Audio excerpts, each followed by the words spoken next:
Hello everyone. 24 से 27 अगस्त के बीच 3 IPOs एक साथ खुले हैं। Hitech Engineers, Symbiotic Pharma Lab और स्काईवेज एयर सर्विस।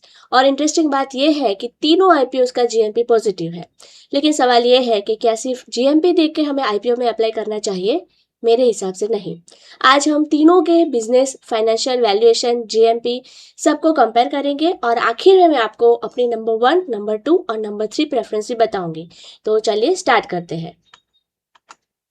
सबसे पहले क्विक कंपैरिजन कर लेते हैं। हाईटेक का इश्यू साइज करीब 136 करोड़ है, सिम्बायोटिक का 1757 करोड़ और स्काईवेज का करीब 583 करोड़। जीएमपी की बात करें तो हाईटेक का जीएमपी करीब 23 रुपीज, सिम्बायोटिक का 335 रुपीज और स्काईवेज का 22 रुपीज है। परसेंटेज के हिसाब से हाईटेक 43%, सिम्बायोटिक 35% और स्काईवेज 16% प्रीमियम इंडिकेट कर रहा है। सबसे पहले बात करते हैं हाईटेक इंजीनियर्स की। कंपनी 1978 से बिजनेस में है और हाइड्रोलिक फिटिंग मैन्युफैक्चरिंग करती है। इसके पास 3500 से ज़्यादा प्रोडक्ट्स और 10,000 से ज़्यादा टाइप्स ऑफ फिटिंग्स है। साथ ही 4 मैन्युफैक्चरिंग प्लांट्स है। कंपनी B2B मॉडल पर काम करती है और डोमेस्टिक के साथ इंटरनेशनल मार्केट में भी मौजूद है। कंपनी के करीब 170 डायरेक्ट कस्टमर्स और 7 डिस्ट्रीब्यूटर्स है और इसकी प्रेजेंस 176 फॉरेन लोकेशन तक बताई गई है। इसके अलावा फाइनेंशियल ईयर 26 में कंपनी ने 880 नए SKUs इंट्रोड्यूस किए हैं। तो ओवरऑल बिजनेस काफी एस्टेब्लिश्ड और डाइवर्सिफाइड दिखता है। अब फाइनेंशियल देखते हैं। रेवेन्यू फाइनेंशियल ईयर 24 के करीब 141 करोड़ से बढ़कर 25 में 167 करोड़ और 26 में करीब 193 करोड़ हो गया। प्रॉफिट भी 24 में 11.6 करोड़ से बढ़कर 25 में 19.6 करोड़ और 26 में करीब 22.6 करोड़ हुआ। यानी रेवेन्यू के साथ प्रॉफिट भी लगातार बढ़ा है। पोस्ट IPO पी करीब 22.27 टाइम्स है, ROE 20.24% और ROCE 24.40% है। और फाइनेंशियल ईयर 26 में बोरोइंग घटकर करीब 29.8 करोड़ रह गई है। तो मुझे यहाँ पे वैल्यूएशन, रिटर्न रेशियो और बैलेंस शीट में एक अच्छा बैलेंस दिख रहा है। जीएमपी अप्रॉक्स 41 to 43% प्रीमियम पे चल रही है। लेकिन रिस्क को इग्नोर नहीं करना चाहिए। कंपनी थर्ड पार्टी लॉजिस्टिक पे डिपेंडेंट है और एक्सपेंशन के लिए मशीनरी प्रोक्योरमेंट में डिले या तो कॉस्ट इंक्रीज का रिस्क है। इसलिए बिजनेस अच्छे होने के बावजूद एग्जीक्यूशन रिस्क यहाँ पे मौजूद है। बात करते हैं स्काईवेज एयर बिजनेस की। तो कंपनी 1984 से बिजनेस में है और लॉजिस्टिक और एयर फ्राइट फॉरवर्डिंग में काम करती है। इसके सर्विसेज में air freight, ocean freight, trucking, warehousing, customs clearance और एक्सप्रेस कार्गो जैसे सर्विसेज शामिल है।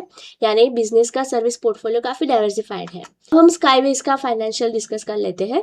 रेवेन्यू फाइनेंशियल ईयर 24 में करीब 1317 करोड़ था, 25 में 2271 करोड़ और 26 में करीब 2840 करोड़ हो गया। प्रॉफिट भी 34.5 करोड़ से बढ़कर 26 में करीब 63.5 करोड़ हुआ। और ग्रोथ के मामले में स्काईवेज डेफिनेटली इंटरेस्टिंग है। लेकिन यहाँ एक इंपॉर्टेंट कंसर्न है डेब्ट और मार्जिन। बोरोइंग 24 के करीब 357 करोड़ से बढ़कर 25 में 558 करोड़ और 26 के करीब 624 करोड़ हो गई है। और पैट मार्जिन सिर्फ करीब 2.26% है। तो बिजनेस तेजी से ग्रो कर रहा है लेकिन डेब्ट भी बढ़ रहा है और मार्जिन काफी थिन है। वैल्यूएशन की बात करें तो अपर प्राइस बैंड और पोस्ट IPO EPS के आधार पर इम्प्लाइड PE करीब 31 से 32 टाइम्स आता है। ROE करीब 14.15% है, ROCE 18.11% है।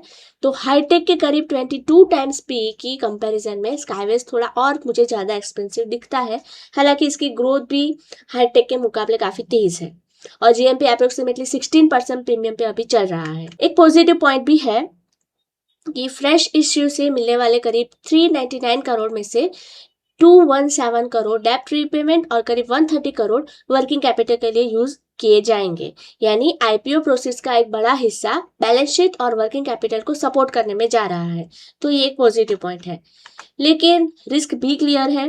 कंपनी थर्ड पार्टी एयरलाइंस पे डिपेंडेंट है। ग्लोबल ट्रेड वॉल्यूम में स्लो डाउन, जियोपॉलिटिकल टेंशंस और सप्लाई चेन डिस्ट्रप्शन बिजनेस को इम्पैक्ट कर सकता है। और जैसा हमने देखा, बोरोइंग और थिन मार्जिन भी इंपॉर्टेंट कंसर्न्स है। अब हम आगे बढ़ते हैं और बात करते हैं सिम्बायोटिक के बिजनेस की। तो ये बायोफार्मास्यूटिकल और बायोटेक्नोलॉजी कंपनी है और APIs और न्यूट्रिशनल इंग्रेडिएंट्स और स्पेशलाइज्ड प्रोडक्ट में काम करती है। इसकी खास पोजीशनिंग कोर्टिकोस्टेरॉइड और स्टेरॉइड हार्मोन APIs में है। कंपनी के पास वर्टिकली इंटीग्रेटेड मैन्युफैक्चरिंग प्लेटफॉर्म है और US FDA और EU GMP जैसे रेगुलेटरी अप्रूवल्स का भी एक्सपोजर है। तो बिजनेस क्वालिटी और इंडस्ट्री पोजिशनिंग मुझे अच्छी लगती है और वैसे भी फार्मा सेक्टर मेरा फेवरेट है। अब हम फाइनेंशियल की बात कर लेते हैं। तो फाइनेंशियल देखें तो रेवेन्यू 24 में करीब 723 करोड़ से बढ़कर 26 में 872 करोड़ हुआ है, लेकिन प्रॉफिट की ग्रोथ उतनी इंप्रेसिव नहीं है। पैट 24 के करीब 100 करोड़ का था, 25 में थोड़ा गिर के 96.8 करोड़ हुआ, 26 में रिकवर होके वापस 109.9 करोड़ है। यानी कंपनी प्रॉफिटेबल है लेकिन ग्रोथ बहुत एग्रेसिव नहीं है। बोरिंग की बात करें तो 24 में करीब 247 करोड़ की थी, जो 25 में बढ़कर 541 करोड़ हुई, 26 में ये वापस घट के करीब 388 करोड़ की हुई है। तो डेप्ट रिडक्शन पॉजिटिव है, लेकिन एब्सोल्यूट डेप्ट अभी भी काफी मीनिंगफुल है। और अब आता है सिम्बायोटिक का सबसे इंपॉर्टेंट पॉइंट, वैल्यूएशन।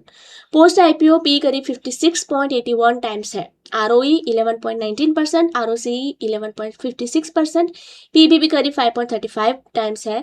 तो बिजनेस अच्छा होने के बावजूद वैल्यूएशन मुझे यहाँ पे काफी डिमांडिंग दिख रही है। जीएमपी अप्रोक्स 34% प्रीमियम पे चल रही है। अब अगर हम तीनों का वैल्यूएशन एक साथ कंपेयर करें तो पिक्चर हमें थोड़ी और क्लियर होती हुई दिखेगी। हाईटेक करीब 22 टाइम्स पी पे है, स्काईवेज 31 से 32 टाइम्स इम्प्लाइड पी के है, और सिम्बायोटिक करीब 57 टाइम्स पी पे है। यानी सिम्बायोटिक का वैल्यूएशन बाकी दोनों के मुकाबले काफी ज्यादा डिमांडिंग है। रिस्क की अगर हम बात करें तो फार्मा बिजनेस में रेगुलेटरी और क्वालिटी कंप्लायंस सबसे इंपॉर्टेंट रिस्क होते हैं। इसके अलावा कंपनी इंटरनेशनल मार्केट्स पे भी काफ़ी डिपेंडेंट है और इम्पोर्टेंट रॉ मटेरियल्स पे भी डिपेंडेंसी है, इसलिए रेगुलेटरी और सप्लाई चेन रिस्क को भी हमें ध्यान में रखना होगा। सबसे इम्पोर्टेंट पार्ट मेरी फाइनल रैंकिंग, क्योंकि अगर आपका ऑब्जेक्टिव लिस्टिंग गेन है तो रैंकिंग फंडामेंटल से थोड़ी अलग हो सकती है। लिस्टिंग गेन के लिए मेरे हिसाब से मेरी रैंकिंग होगी हाईटेक नंबर 1, सिम्बायोटिक नंबर 2 और स्काईवेज नंबर 3, क्योंकि यहाँ पे जीएमपी सबसे इंपॉर्टेंट फैक्टर बन जाता है और सिम्बायोटिक का जीएमपी करीब 34% का इंडिकेशन दे रहा है, जबकि स्काईवेज 16% है।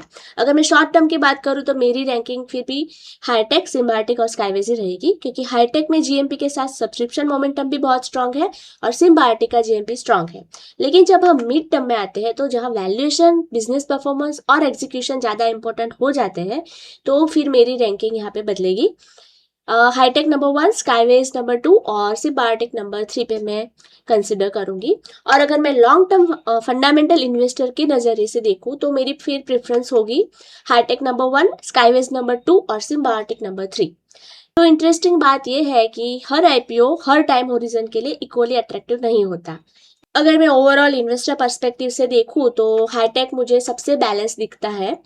स्काईवेज में ग्रोथ काफी स्ट्रांग है, इसलिए मिड टू लॉन्ग टर्म में मुझे पोटेंशियल दिखाई देता है, लेकिन डेप्थ और थीन मार्जिन की वजह से रिस्क भी ज्यादा है। सिम्बायोटिक का बिजनेस मुझे पसंद है, लेकिन करीब 57 टाइम्स पी पे वैल्यूएशन काफी डिमांडिंग है, इसलिए मुझे यहाँ वैल्यूएशन कंफर्ट कम मिलता है। आईपीओ में सिर्फ हमें जीएमपी देख के डिसीजन नहीं लेना चाहिए। जीएमपी आपको लिस्टिंग सेंटीमेंट का एक आइडिया दे सकता है, लेकिन लॉन्ग टर्म इन्वेस्टमेंट के लिए बिजनेस, फाइनेंशियल, वैल्यूएशन और रिस्क सबसे ज्यादा इंपॉर्टेंट होते हैं। तो ये वीडियो सिर्फ एजुकेशनल पर्पस के लिए है, इसे इन्वेस्टमेंट रिकमेंडेशन ना समझे। अगर आपको ऐसे आईपीओ एनालिसिस पसंद आते हैं जहाँ पे हम सिर्फ जीएमपी की बात नहीं करेंगे बल्कि फंडामेंटल्स और वैल्यूएशन भी देखते हैं, तो चैनल को सब्सक्राइब जरूर कीजिए। Thank you so much for watching.